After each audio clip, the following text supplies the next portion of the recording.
Salut tout le monde, c'est Maxel FCB. Aujourd'hui, on se retrouve pour débriefer Allemagne contre Portugal. Victoire du Portugal 2-1, demi-finale du UEFA Nation League. Le débrief, c'est maintenant. Ok les mecs, on se retrouve pour débriefer ce match. Franchement, c'est un match de haute voltige. Je sais que vous êtes tous concentrés sur le match de demain, c'est-à-dire le France-Espagne, parce qu'il y a eu les déclarations choc de Lamine Yamal, certes, mais ce match aujourd'hui était à regarder. Du coup, qu'est-ce qu'on a des deux côtés? Une belle formation de l'Allemagne, une belle formation du Portugal. 2-1 victoire du Portugal, ça faisait 25 ans, je crois, c'est dans les commentateurs, que le Portugal n'avait pas gagné contre l'Allemagne. Belle victoire des Portugais. Match en pétard, un match où ça allait dans les deux sens très rapidement. Le Portugal qui attaquait, l'Allemagne qui répondait. L'Allemagne qui attaquait, le Portugal qui répondait également. L'Allemagne a eu le plus le ballon que le Portugal. Ici, 55% de possession pour l'Allemagne, 45% pour le Portugal. Donc c'est quand même assez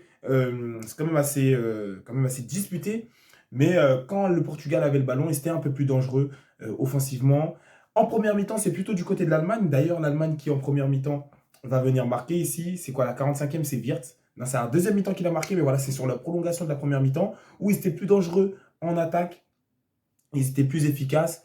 Enfin, pas plus efficaces, mais en tout cas plus dangereux que le Portugal en attaque, même si le Portugal répondait à leurs offensives. Vraiment, donc c'était une belle rencontre, franchement. On a pu avoir du plaisir, on a eu du Wirtz, ça nous a fait vibrer. Qu'est-ce qu'on a eu d'autre? On a eu du Joshua Kimmich présent partout, ce mec-là. Ce mec-là, je crois que c'est un 6. Il vient, il se bat pour sa nation, il joue latéral droit. Ce mec-là, il est présent partout. 30 ans, je parlais tout à l'heure avec un poteau. Mais le gars, il sera là encore au moins pour 2 euros, peut-être voire 3. 2 Coupes du Monde aussi, peut-être voire 3 aussi. Mais je pense 2 Coupes du Monde, 3 euros, ça serait ça serait excellent pour lui. Ou 2 Coupes du Monde, 2 euros. Mais ce mec-là, on le verra encore longtemps. Il a récupéré le brassard et tout. Voilà, Müller s'est retiré, Neuer s'est retiré, mais lui, il est là. Ter Stegen, vraiment, si vous avez vu la fin du match, vous avez vu les 2 parades de fou furieux qu'il a fait. C'est incroyable. Ce mec-là, fait le Barça. Fait le Barça. Max LFCB fait le Barça. Maintenant, on a acheté Jean Garcia. Mais fais-le au Barça, s'il te plaît. Et donc voilà, c'est vraiment en pétard. 2 parades à la fin pour permettre à son équipe de ne pas prendre l'eau. Malheureusement, ça arrive un peu tard. Globalement, Wirtz, il vient, il marque sur un but de la tête. On pouvait dire qu'il y a hors-jeu. Parce que tu as le 9. Non, je crois que c'était Léon. C'était Goretzka qui bloque un peu Ruben Dias. Donc Ruben Dias ne peut pas totalement revenir sur Wirtz. Wirtz n'est pas hors-jeu dans l'action. Mais Goretzka l'est. Et pour moi, il fait action de jeu. Il bloque le défenseur, il bloque Ruben Dias. Et du coup, Ruben Dias ne peut pas venir au moins à minima, je ne dis pas qu'il aurait arrêté Wirtz, mais à minima gêner Wirtz. Et donc voilà, il y a eu but, l'arbitre l'a préféré valider, dire que non, Wirtz n'était pas hors jeu.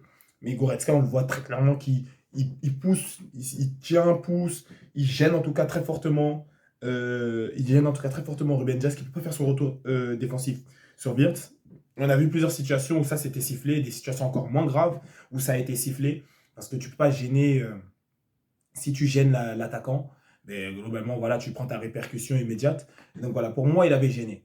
Du coup, Wirtz marque, but de la tête et tout, but très bien enroulé, ça et tout.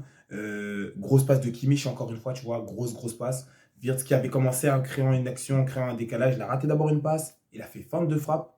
C'est-à-dire, on pensait qu'il allait tirer, il l'a mis plutôt à Kimmich. Joshua Kimmich qui vient lui met une excellente passe. Et ils sont 2 après, derrière. Donc, ça veut dire, beau but de la part de Wirtz.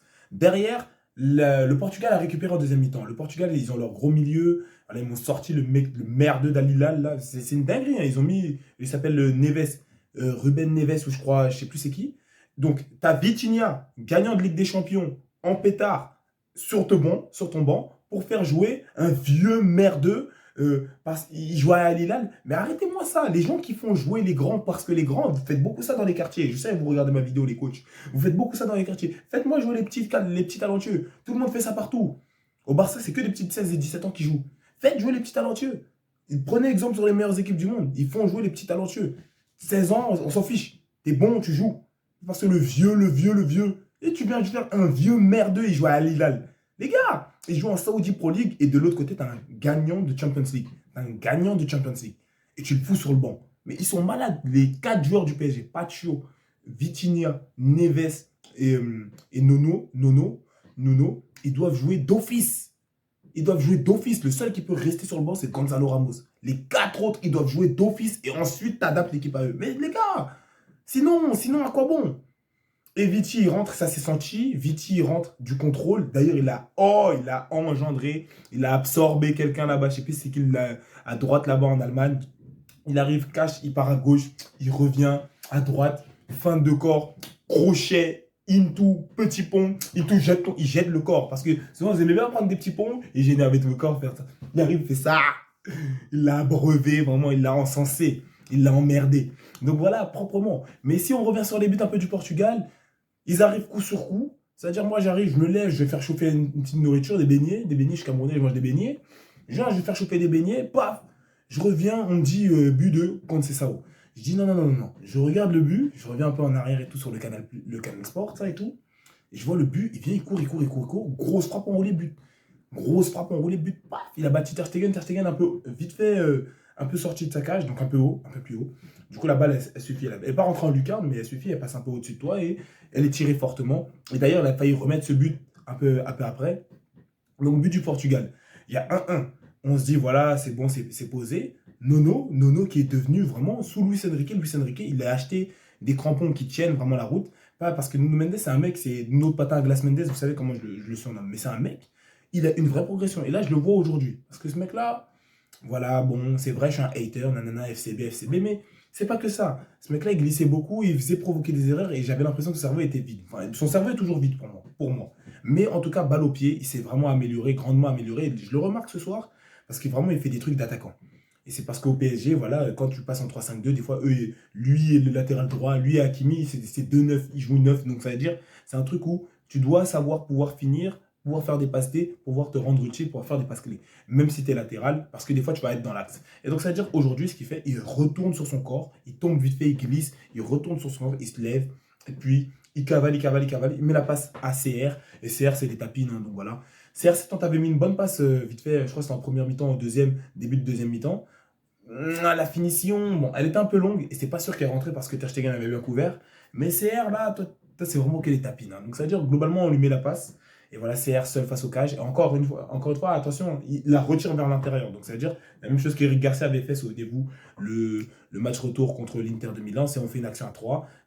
Gérard Martin le met bien. Et comme il tire du pied droit enroulé comme ça, il la remet vers l'intérieur. Yann Sommer sauve. On pense que Yann Sommer a fait un grand arrêt. Non, on a tiré sur lui. Donc c'est pour ça. Si ton pied est bien ouvert, tu tires devant toi. Comme le but de. C'est qui? C'était Doué. Je crois que Barcolet met la passe à Doué. La balle, quand tu la mets tout droit, non, à Hakimi. Je ne sais pas c'est quel premier but. En tout cas, il y a un premier but, je crois que c'est Doué qui la met à Hakimi. Ouais, pendant la Ligue des Champions, enfin, en finale. Il tire bien devant lui, il n'y a pas de ça revient vers le gardien. C'est but. Et donc voilà, globalement, CR met le deuxième but. Voilà, CR, c'est un mec, c'est difficile de le faire sortir, il y a la pression, tout le monde veut le voir jouer, mais c'est un mec, frère, laisse ta place, ça y est. Il suffit, des fois, il joue 60 minutes, donne 30 minutes à Gonzalo Ramos. Euh, et voilà. De toute façon, globalement, CR, il sait qu'il c'est ses derniers moments en sélection, donc on lui, entre guillemets, passe ce caprice, mais plonge pas ta sélection parce que toi, tu dois jouer. Hein, le meilleur match du Portugal, rappelez-vous, c'est Euro 2018, non, Euro 2016. Il joue pas et le Portugal gagne. Non, je suis un connard, mais globalement, voilà, il y a mieux que lui et il doit l'accepter, tu vois. Il a un petit apport, mais j'ai trouvé que quand il venait, parce que c'est un neuf, il revient, il redescend. Pour moi, il coupait le jeu, il cassait le jeu, il vient, il rejoint en arrière, laisse, va là-bas. C'est comme Mbappé. Va là-bas, on va te donner le ballon à un moment, tu vas faire ce pourquoi tu es doué. Mais laisse-nous gérer l'entrejeu. Tu as des Bruno Fernandes, tu as de l'autre poteau de City. À chaque fois, j'oublie Bernardo Silva. Voilà. Donc, ils vont te gérer ce milieu comme un bâtard. Tu as des Vitinha. Moi, je parle pas de l'autre poteau de Neves de merde là. Pas Joao Neves, attention, l'autre là, il y a un autre Neves, allez chercher Ruben Neves, je crois qu'il s'appelle comme ça, un joueur de merde qui joue à Al Hilal, mais t'inquiète pas, ils vont te gérer, ils vont te faire la passe en bonne et due forme. Donc franchement, voilà, gros match de foot, victoire du Portugal du coup qui est qualifié pour la finale. Je crois qu'il n'y a pas de match aller-retour en demi-finale, c'est assez bizarre. En quart et en huitième, il y avait match aller-retour. Là ici, ça m'a l'air d'être en coup sec, parce que le commentateur disait que s'il y avait égalité, ils allaient aller au prono puis penalty. Mais là, en tout cas, c'est en coup sec.